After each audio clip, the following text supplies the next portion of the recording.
SAE Building Collapse sa Divisoria. Ano ang nangyari?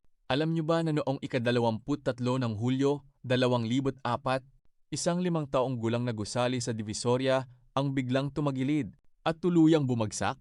Ito ang SAI Building na matatagpuan sa kanto ng Juan Luna at Padre Rada Streets sa Divisoria, Manila. Pero ang tanong, bakit ito bumagsak? Ayon sa Fact-Finding Committee ng Manila City Hall, ang pangunahing problema ay may kinalaman sa pile foundation. Ibig sabihin, sa pundasyon na dapat naglilipat ng bigat ng gusali papunta sa mas matibay na soil layer.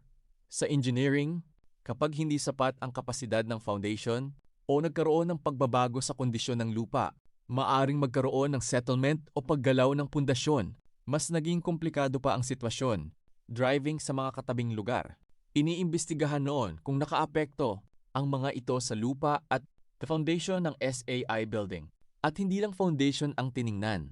Nakita rin ng Fact-Finding Committee ang mga problema sa design, construction pati sa monitoring at inspection ng proyekto. Kaya mahalagang tandaan, hindi sapat na matibay ang bakal, poste at beam.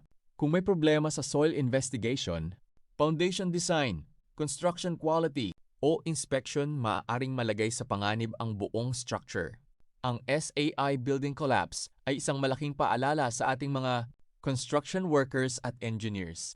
Ang safety ng isang gusali ay nagsisimula sa tamang design, tamang foundation, tamang construction, at mahigpit na inspection. At ang pinakamahalaga, kapag may nakikitang kakaibang pagtagilid, bitak o structural movement, huwag baliwalain. Safety first.